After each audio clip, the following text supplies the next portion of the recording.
тарихың бай таспаланған, ұстанған жолың ізгі басқалардан. Барады гүлдей жайнап менің елім, тербеген көгіреген асқақ арман.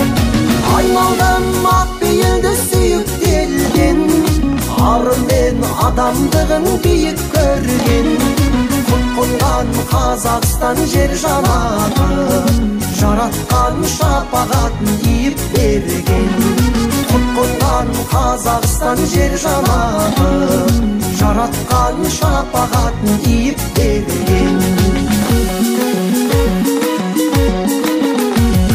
Жарасқан береке мен ынтымағы, түрленіп болашағым құлпырады. Әлемге аты мәшһүр Дархан далам, есімін естіген жар